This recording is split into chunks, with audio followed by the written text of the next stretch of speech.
ये बहुत कदीम दौर की बात है। मुल्क शाम के एक मशहूर और आबाद शहर में एक निहायत ही नेक और अल्लाह से डरने वाले ताजिर रहा करते थे। उनका नाम शेख जुबैर था। अल्लाह रब्बुल इज़्ज़त ने उन्हें बेपनाह दौलत से नवाजा था, लेकिन उनके दिल में कभी इस दुनियावी मालो दौलत का गुरूर पैदा नहीं हुआ।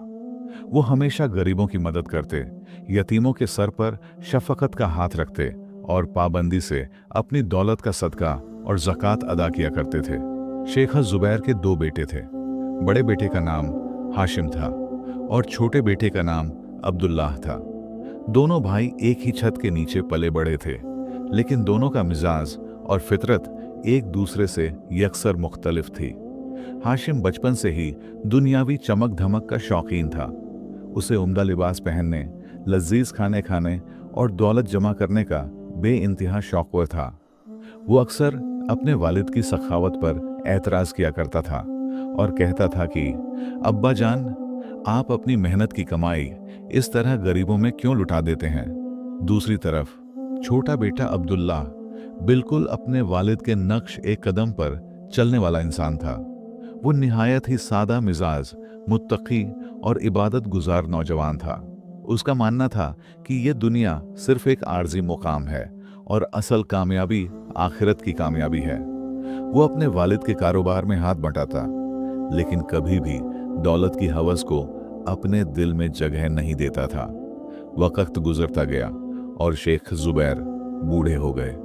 एक रोज वो शदीद बीमार पड़ गए। जब उन्हें अपनी मौत का यकीन हो गया तो उन्होंने अपने दोनों बेटों को अपने बिस्तर के करीब तलब किया। उन्होंने कमजोर आवाज में फरमाया, ऐ मेरे अजीज बेटों, मेरी जिंदगी का सफर अब खत्म होने को है। मैंने अपनी पूरी जिंदगी रिज्क ए हलाल कमाया है। मेरी वफात के बाद तुम दोनों मेरी छोड़ी हुई दौलत को शरअ के मुताबिक आपस में बराबर तकसीम कर लेना। लेकिन मेरी एक वसीयत हमेशा याद रखना, कभी भी अल्लाह की राह में खर्च करने से पीछे मत हटना। जो दौलत गरीबों के काम न आए वो दौलत नहीं बल्कि अल्लाह का अजाब बन जाती है।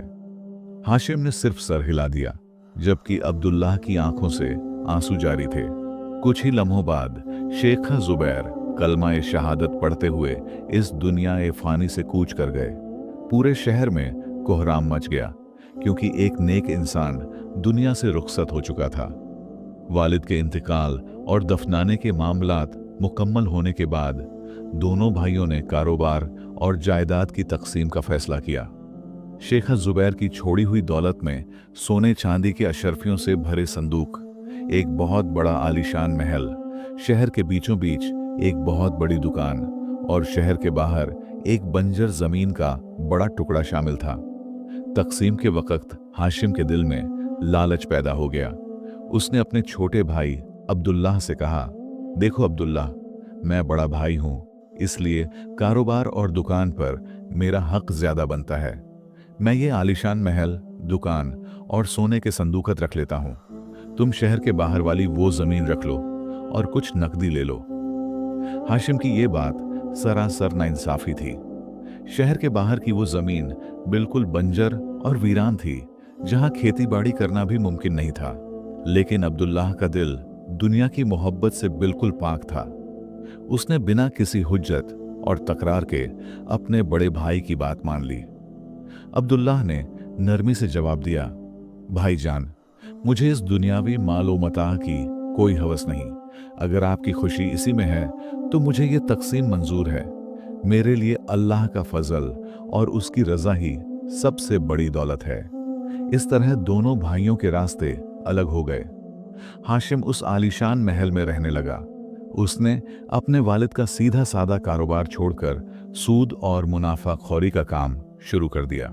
उसने शहर के सबसे महंगे लिबास पहनना शुरू कर दिए।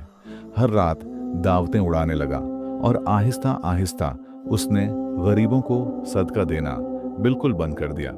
अगर कोई जरूरतमंद उसके दरवाजे पर आता तो वो उसे धक्के मारकर बाहर निकाल देता और कहता, मैंने ये दौलत अपनी अकल से कमाई है, तुम जैसों को मुफ्त में बांटने के लिए नहीं।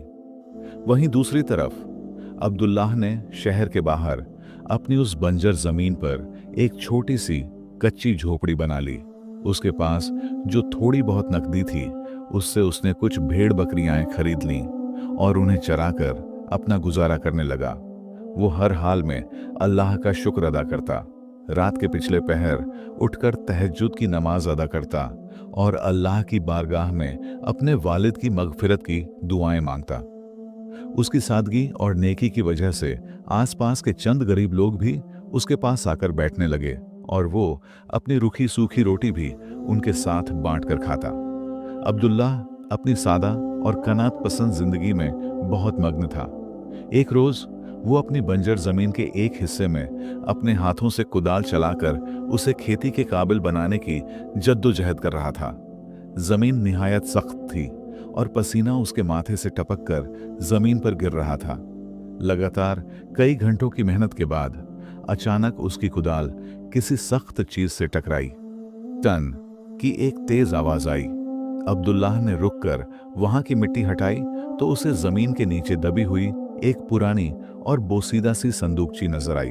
वो संदूकची लोहे की बनी हुई थी और उस पर जंग लगा हुआ था। अब्दुल्लाह ने हैरत से उस संदूकची को बाहर निकाला। जब उसने मुश्किल से उसका ताला तोड़ा और उसे खोला तो उसकी आंखें हैरत से फटी की फटी रह गईं। उस संदूकची के अंदर सोने और चांदी के कदीम जमाने के सिक्के भरे हुए थे और साथ ही एक चमड़े का पुराना खत भी रखा हुआ था।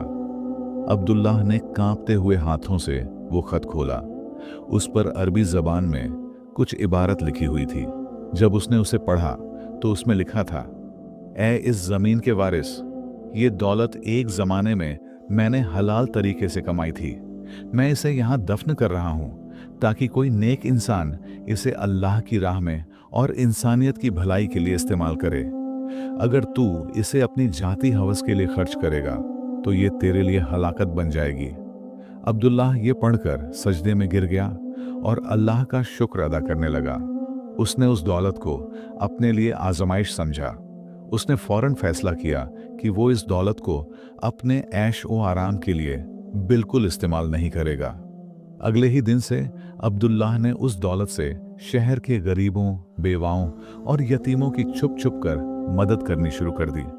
उसने मुसाफिरों के आराम के लिए एक सराय तामीर करवाई। वहां से गुजरने वाले हर थके हारे मुसाफिर को मुफ्त खाना और रहने की जगह मिलने लगी। इसके अलावा उसने अपनी जमीन पर एक मस्जिद की तामीर भी शुरू करवा दी। उसकी ये सखावत और दरिया दिली पूरे इलाके में मशहूर होने लगी, लेकिन कोई नहीं जानता था कि ये दौलत उसके पास कहां से आई है। लोग बस उसे अल्लाह का वली और एक निहायत नेक इंसान समझने लगे। दूसरी जानिब शहर में बड़े भाई हाशिम का कारोबार दिन ब दिन वसीया होता जा रहा था। वो अब शहर का सबसे बड़ा और अमीर ताजिर बन चुका था, लेकिन दौलत के साथ साथ उसके अंदर तकब्बुर और फरौनियत ने भी घर कर लिया था। वो अब गरीबों को हकारत की नज़र से देखता था और अपने आगे किसी को इंसान ही नहीं समझता था। हाशिम ने अपने महल को मजीद खूबसूरत बनाने के लिए दुनिया भर से कीमती सामान मंगवाया। उसके बावर्ची खाने में रोजाना दर्जनों किस्म के लवाजिरात बनते और जो खाना बच जाता वो उसे गरीबों को देने की बजाय कूड़े में फेंकवा देता। उसकी महफिलों में हर रात अमीर लोगों का जमघटा लगा रहता, जहां झूठी तारीफें और दुनियावी दिखावा होता। एक रोज एक बहुत ही कमजोर और बूढ़ा फकीर हाशिम के महल के दरवाजे पर आया। उसके कपड़े फटे हुए थे और वो कई दिनों का भूखा लग रहा था। उसने कांपती हुई आवाज में दरबान से कहा, अल्लाह के वास्ते इस ज़ईफ को कुछ खाने को दे दो। अल्लाह तुम्हारे मालिक के माल में और बरकत अता फरमाएगा। हाशिम उस वक़्त अपने दोस्तों के साथ महल के बागीचे में बैठा कह लगा रहा था। जब उसने फकीर की आवाज सुनी तो वो गुस्से से लाल पीला हो गया। वो खुद दरवाजे पर आया और उस बूढ़े फकीर को जोर से धक्का देते हुए चिल्लाया, कहां से आ जाते हैं ये भिखारी मेरी खुशियां खराब करने? जा यहां से। मैंने ये दौलत अपनी मेहनत और अक्लमंदी से कमाई है, तुम्हारे जैसे कामचोरों को पालने के लिए नहीं। वो बूढ़ा फकीर जमीन पर गिर पड़ा। उसने उठते हुए आसमान की तरफ देखा और उसकी आंखों से अश्क बह निकले। उसने निहायत दर्द भरी आवाज में कहा, ऐ मगरूर इंसान, याद रख जो रब देना जानता है वो रब पल भर में छीनना भी जानता है। तकब्बुर अल्लाह की चादर है और जो इसे ओढ़ने की कोशिश करता है वो हलाक हो जाता है। ये कहकर वो फकीर वहां से चला गया। हाशिम ने उसकी बात पर जोरदार कहकहा लगाया और मजाक उड़ाते हुए वापस अपनी महफिल में लौट गया। उसे इस बात का जरा भी अंदाजा नहीं था कि उस मजलूम की आह आसमानों को चीरते हुए अल्लाह के अर्श तक पहुंच चुकी है और अब उसकी आजमाइश और तबाही का वक्त शुरू होने वाला है। फकीर की उस दर्द भरी आह को अभी कुछ ही महीने गुजरे थे कि हाशिम की जिंदगी में अचानक भूचाल आ गया। अल्लाह की लाठी बेआवाज होती है और जब वो पड़ती है तो बड़े बड़े मगरूरों के सर जमीन पर टिक जाते हैं। हुआ यूं कि हाशिम ने अपनी दौलत का एक बहुत बड़ा हिस्सा समुद्री तिजारत में लगा दिया था। उसने कीमती रेशम, मसाले और दीगर अशिया से भरे हुए 3 बड़े समुद्री जहाज दूसरे मुल्कों में तिजारत के लिए भेजे थे। उसे यकीन था कि इस सफर से उसे इतना बेतहाशा मुनाफा होगा कि वो आसपास के तमाम मुल्कों का सबसे अमीर तरीन शख्स बन जाएगा। लेकिन अल्लाह की मर्जी कुछ और ही थी। एक रात समंदर में एक बहुत ही खौफनाक तूफान आया। लहरें पहाड़ों की तरह ऊंची उठने लगीं और तेज हवाओं ने सब कुछ तहस नहस कर दिया। हाशिम के तीनों जहाज उसी तूफान की नजर हो गए और सारा का सारा कीमती सामान समंदर की अथाह गहराइयों में घरकन हो गया। जहाज पर मौजूद सारा अमला भी मारा गया। जब ये मनहूस खबर शहर में पहुंची और हाशिम को इसका इल्म हुआ तो वो अपना सर पकड़कर बैठ गया। उसकी आधी से ज्यादा दौलत एक ही झटके में तबाह हो चुकी थी। लेकिन ये तो महज शुरुआत थी। जिस गोदाम में उसने शहर का बाकी सारा कीमती माल इकट्ठा कर रखा था, उसी रात अचानक वहां आग भड़क उठी। आग इतनी भयानक थी कि शहर के लोग उसे बुझा न सके। देखते ही देखते उसका करोड़ों का माल जलकर खाकस्तर हो गया। हाशिम की हालत पागलों जैसी हो गई। वो चीख चीख कर रोने लगा। जो लोग कल तक उसकी महफिलों में उसकी झूठी तारीफें करते थे और उसके टुकड़ों पर पलते थे, उन सब ने उससे मुंह फेर लिया। जब हाशिम ने उन दोस्तों से मदद मांगी तो सब ने अपने दरवाजे उस पर बंद कर लिए। चंद ही दिनों के अंदर हाशिम पर लोगों का इतना कर्ज चढ़ गया कि काजी ए शहर के हुक्म पर उसका आलीशान महल और उसकी बाकी बची हुई तमाम जायदाद जब्त कर ली गई ताकि कर्ज खवाहों का पैसा चुकाया जा सके। जो हाशिम कल तक रेशम के लिबास पहनता था, आज वो एक ही जोड़े में सड़क पर आ गया था। तकब्बुर का महल जमींदोज हो चुका था और अल्लाह का अजाब उसे अपनी गिरफ्त में ले चुका था। हाशिम दर दर की ठोकरें खाने पर मजबूर हो गया। कई कई दिन गुजर जाते और उसे एक वक्त की सूखी रोटी भी नसीब न होती। भूख और प्यास से उसकी हालत गैर हो चुकी थी। जब भी वो किसी के दरवाजे पर जाता तो लोग उसे धक्के मारकर भगा देते। वही लोग जिन्हें वो कभी हकारत से देखता था, आज वो हाशिम पर तरस भी नहीं खा रहे थे। एक रात हाशिम शहर की एक अंधेरी गली में जमीन पर बैठा सर्दी से कांप रहा था। आसमान से बारिश हो रही थी और उसके पास सिर छुपाने की भी जगह नहीं थी। अचानक उसे वो बूढ़ा फकीर याद आया जिसे उसने जलील करके अपने महल से निकाला था। उसे अपने वालिद की वो नसीहत याद आई कि जो दौलत गरीबों के काम न आए वो अजाब बन जाती है। हाशिम फूट फूट कर रोने लगा। उसकी आंखों से निकलने वाले अश्क बारिश के पानी में मिल रहे थे। उसके दिल में शदीद नदामत और शर्मिंदगी पैदा हो गई। उसने आसमान की तरफ हाथ उठाए और रोते हुए कहा, ऐ मेरे परवरदिगार, तू हकीकत में बड़ा बेनियाज है। मैंने तेरे दिए हुए माल पर गुरूर किया। मैंने तेरी मखलूकन को सताया। आज तूने मुझे मेरी असली औकात दिखा दी है। ऐ अल्लाह, मुझे मुआफ कर दे। मैं वाकई एक बहुत बड़ा खताकार हूँ। तौबा के ये आंसू अल्लाह की बारगाह में पहुंच गए। हाशिम के दिल से तकब्बुर का जहर बिल्कुल निकल चुका था। अब वो एक टूटा हुआ और आजिज इंसान बन चुका था। अगली सुबह जब धूप निकली तो हाशिम ने एक बड़ा फैसला किया। उसने सोचा, अब इस शहर में मेरा कोई नहीं।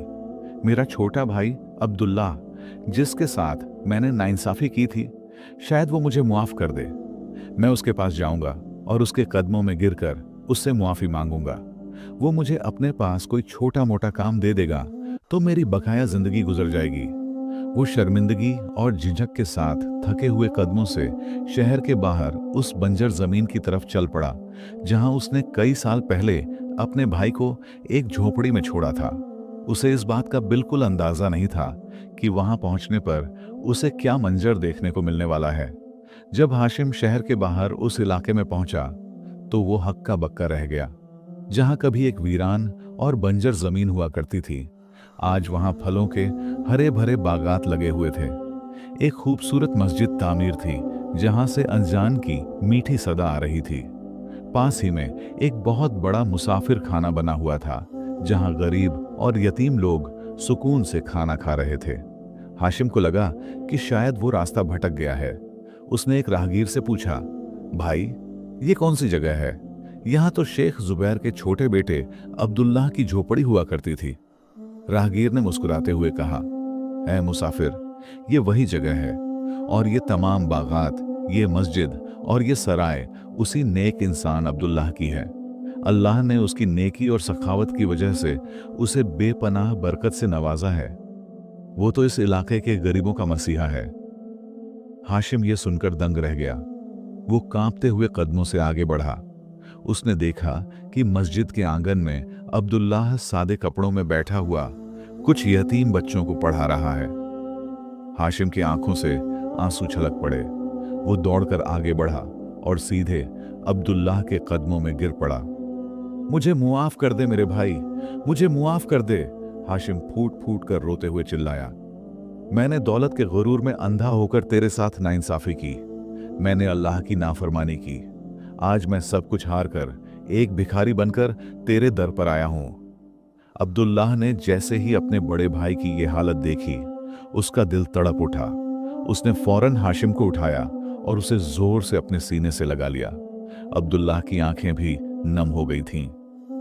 भाईजान, आप मेरे बड़े भाई हैं, वालिद की जगह हैं। आप मेरे कदमों में क्यों गिर रहे हैं? अब्दुल्लाह ने रोते हुए कहा। हाशिम ने नदामत से सर झुका लिया। मैं इसी लायक हूं अब्दुल्लाह। मैंने दुनिया की मोहब्बत में आखिरत बर्बाद कर ली। मैं तो आज तेरे पास सिर्फ एक वक्त की रोटी मांगने आया हूं। अब्दुल्लाह ने अपने भाई के आंसू पोंछे और निहायत ही मोहब्बत भरे लहजे में कहा, भाईजान, जो दौलत मेरे पास है वो अल्लाह की अमानत है और इसमें आपका भी पूरा हक है। आप आज से मेरे साथ ही रहेंगे। अल्लाह ने आपको तौबा की तौफीक दी, यही सबसे बड़ी दौलत है। अब्दुल्लाह ने अपने भाई हाशिम को नया लिबास पहनाया और उसे अपने साथ बड़े ही इज्जत और एहतराम से रखा। हाशिम की जिंदगी अब पूरी तरह से तब्दील हो चुकी थी। उसने देखा कि अब्दुल्लाह के पास इतनी बेपनाह दौलत होने के बावजूद वो आज भी रुखी सूखी रोटी खाता है और जमीन पर सोता है। उसकी सारी दौलत अल्लाह की राह में और अल्लाह की मखलूकां की खिदमत में खर्च होती है। हाशिम ने भी अब अब्दुल्लाह के साथ मिलकर दीन और इंसानियत की खिदमत का बीड़ा उठा लिया। वो रोजाना मुसाफिर खाने में खुद अपने हाथों से गरीबों को खाना परोसता। जो लोग कभी हाशिम की फरूनियत से कांपते थे, आज वो उसकी आजीजी और इंकिसारी देखकर अल्लाह की कुदरत पर हैरत करते थे। हाशिम रात रात भर अल्लाह की इबादत करता और अपने गुज़िश्ता गुनाहों की मुआफ़ी मांगता। वक़्त के साथ साथ हाशिम को एहसास हो गया कि जब वो आलीशान महलों में रहता था और सोने के बर्तनों में खाना खाता था, तब भी उसे रातों को सुकून की नींद नहीं आती थी। लेकिन आज एक सूखी चटाई पर सोकर और अल्लाह की राह में सब कुछ लुटाकर जो रूहानी सुकून और इत्मीनान उसे मिल रहा था, वो दुनिया की किसी दौलत से नहीं खरीदा जा सकता था।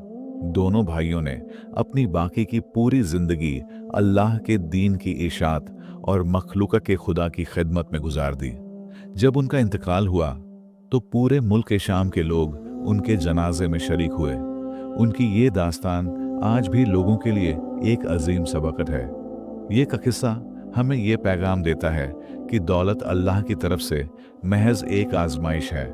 अगर इसे अल्लाह की राह में खर्च किया जाए तो ये बाइस रहमत बन जाती है, और अगर इसे तकब्बुर और दुनियावी हवस के लिए जमा किया जाए तो ये बाइस अजाब बन जाती है। हकीकी दौलत माल ओज़र नहीं, बल्कि दिल का सुकून, नेकी और अल्लाह की रजा है। तो मेरे अजीज दोस्तों, अगर आपको किस्सा-ए दुनिया की ये कहानी पसंद आई है तो इस वीडियो को सदका-ए जारिया समझकर अपने दोस्तों और रिश्तेदारों के साथ जरूर शेयर करें। वीडियो को लाइक करें और अगर आप हमारे चैनल पर नए हैं तो मजीद ऐसी ही तारीखी और इस्लामी कहानियों के लिए किस्सा-ए दुनिया को सब्सक्राइब करना बिल्कुल ना भूलें। अपनी कीमती राय कमेंट्स में जरूर बयान करें। मिलते हैं बहुत जल्द एक नए और ईमान अफरोज किस्से के साथ। तब तक के लिए अल्लाह आपको और आपके घर वालों को अपनी हिफ्ज़ो अमान में रखे। अल्लाह हाफिज।